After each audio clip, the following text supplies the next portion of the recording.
Graça, misericórdia e paz da parte de nosso Senhor e Salvador Jesus Cristo. Amém?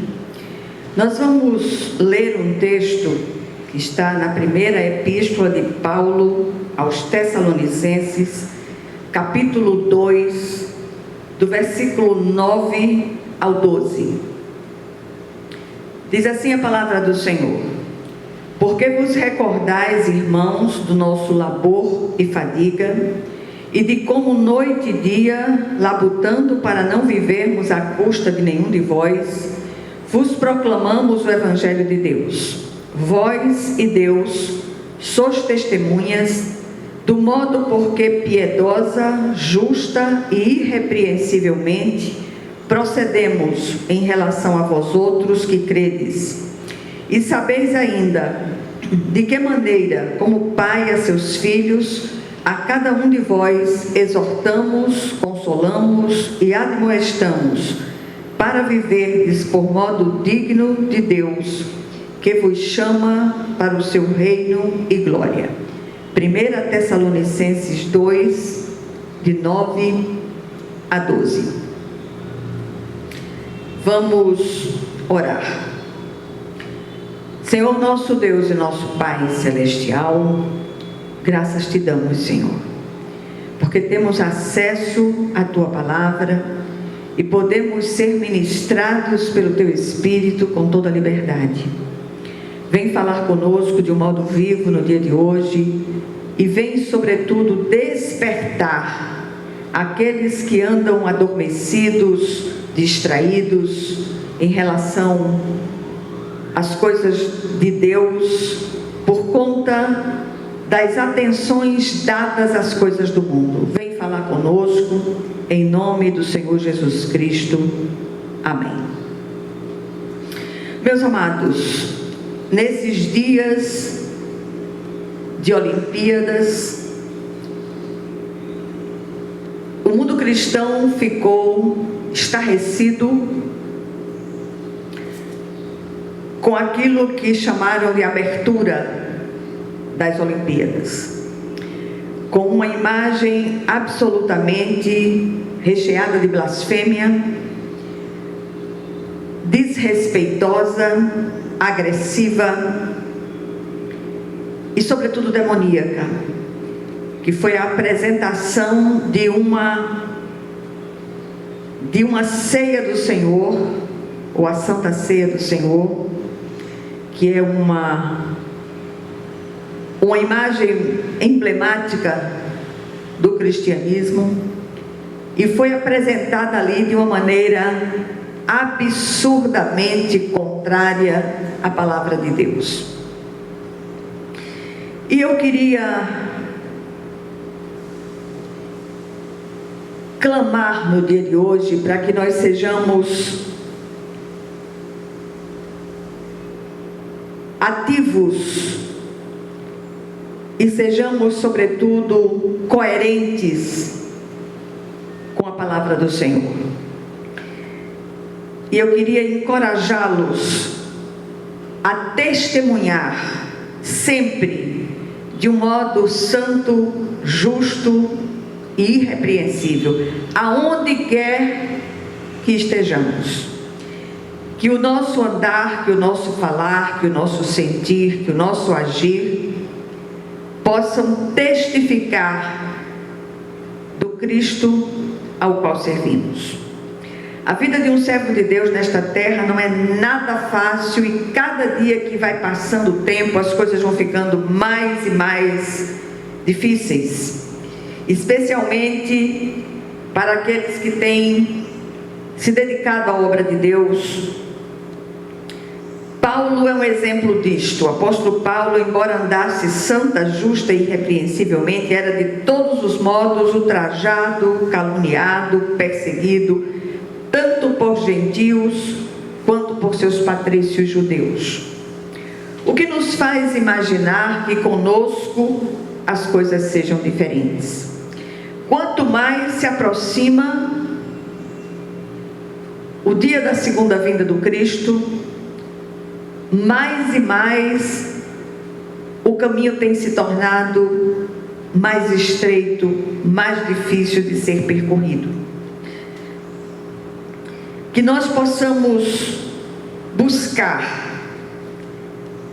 um viver testemunhal para aqueles que estão à nossa volta. E este viver implica em andar em santidade perante Deus, de forma justa perante o mundo e de maneira irrepreensível perante os irmãos. E nessas 3 áreas, nenhum de nós está pronto. Muito pelo contrário. Estamos todos em obras e a gente tem insistido demais, batido demais nessa tecla neste lugar. Eu não estou pronta, você não está pronto, você não está pronta. Estamos todos em obras. Cristão pronto, maduro, Deus escolhe. Essa palavra se aplica a todos, mas especialmente aos ministros de Deus. Que andemos como filhos da luz, de modo digno e equilibrado. Fomos chamados a não nos inclinar para a esquerda ou para a direita, mas sempre buscando o equilíbrio, a moderação, que em tudo é boa e se aplica a todas as áreas das nossas vidas. Tenhamos cuidado com as nossas escolhas diante de Deus, diante do mundo e diante dos irmãos. O viver do cristão é um viver que precisa glorificar o Senhor aonde quer que Ele esteja, repito. E isso não com palavras. Testemunhar com palavras é facílimo, muitos têm feito. Mas sobretudo, o testemunho vivo com o nosso viver diário. Somos observados por homens e por anjos, anjos eleitos e anjos caídos. E não nos iludamos, há uma grande plateia espiritual maligna que rege a plateia de homens para nos fustigar e torcer por nossa queda. Cabe a nós vigiarmos e orarmos sem cessar. O ministro de Deus é aquele que... Aliás, o ministro de Deus é antes de tudo um servo dele e está a seu serviço e não pode ser idolatrado nem buscar enriquecimento ilícito por meio do trabalho que faz na obra de Deus. Testemunho não é o que dizemos, repito mais uma vez, mas o que somos diante de Deus, do mundo e dos irmãos. Fomos chamados a andar em sobriedade e vigilância. Sobriedade é equilíbrio. Somos chamados ao testemunho não de palavras, mas de um viver contínuo para Deus. O apóstolo Paulo aqui no versículo 10 nos chama a testemunhar de 3 maneiras específicas. Primeiro, de maneira santa. Esse testemunhar aqui é para Deus. Vejamos também o que diz o apóstolo Pedro em sua primeira epístola, capítulo 1, versículos 15 e 16. Ele diz: mas assim como é santo aquele que os chamou, sejam santos vocês também em tudo o que fizerem, pois está escrito: sejam santos, porque eu sou santo. O apóstolo Paulo, falando aos Coríntios, capítulo 7, 2 Coríntios 7, versículo 1, ele diz: amados, visto que temos essas promessas, purifiquemo-nos de tudo que contamina o corpo e o espírito, aperfeiçoando a santidade no temor do Senhor. Fomos chamados a andar em santidade, não em santarronice exterior. Temos dito isso inúmeras vezes. E santidade é uma separação para Deus, uma não contaminação com as inclinações que o mundo acha normal. E hoje o título título de normalidade tem sido dado às maiores aberrações que são absolutamente contrárias à palavra de Deus e que tem chocado a muitos que andam em sobriedade. A segunda maneira de viver, segundo o apóstolo, é de maneira justa. Esse testemunhar aqui é para o mundo. Em Salmos 37, 21, o salmista diz: os ímpios tomam emprestado e não devolvem, mas os justos dão com generosidade. Em Provérbios 13, 9 diz o seguinte: a luz dos justos resplandece esplendidamente, mas a lâmpada dos ímpios apaga-se ou apagar-se-á. A terceira maneira de viver para a qual fomos chamados é de maneira irrepreensível. E esse testemunhar aqui é para os irmãos. Em Efésios 1,4 o apóstolo diz: porque Deus nos escolheu nele antes da criação do mundo para sermos santos e irrepreensíveis em sua presença. O autor de Provérbios, em Provérbios 11, 5 diz o seguinte: a retidão dos irrepreensíveis lhes abre um caminho reto, mas os ímpios são abatidos por sua própria impiedade. Assim nós fomos chamados para andar de maneira santa para Deus, de maneira justa diante do mundo e de maneira irrepreensível diante dos nossos irmãos. Que a graça do Senhor, ela nos assista nessa jornada, no tempo de jornada que ainda temos nesta terra. Não sabemos quanto tempo, mas tem sido difícil demais empreender essa jornada diante de tudo que temos visto e ouvido.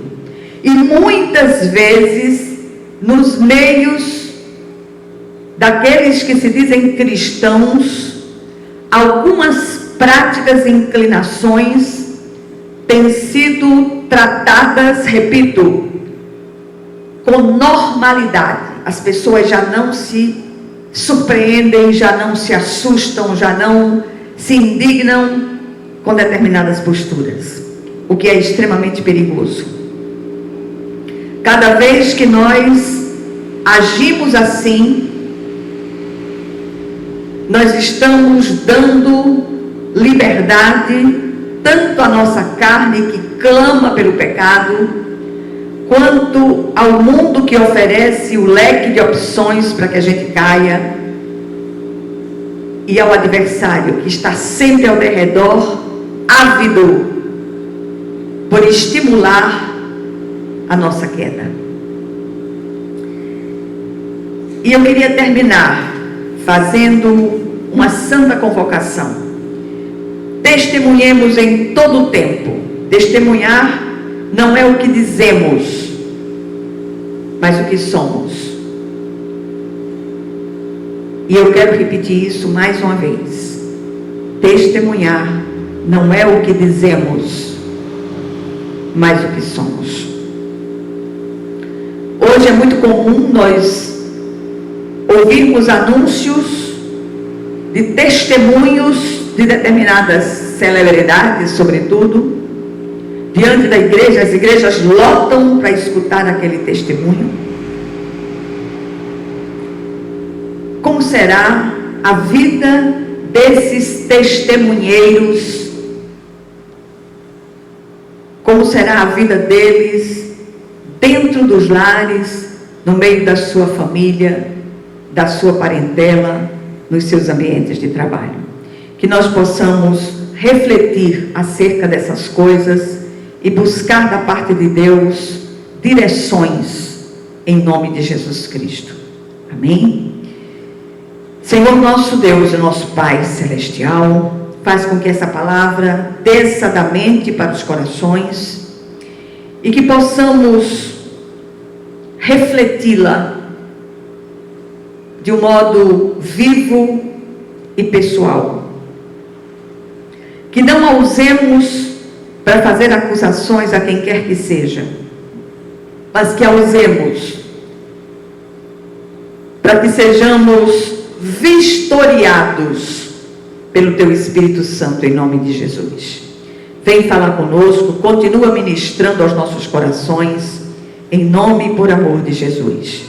E que a graça de nosso Senhor e Salvador Jesus Cristo, que o amor infinito de Deus, o nosso Pai Celestial, que a comunhão e as consolações do Divino Espírito Santo estejam com todos vocês e com todo o povo de Deus, espalhado por toda a face da terra, desde agora e para todo o sempre. Amém, amém e amém. Que Deus os abençoe ricamente.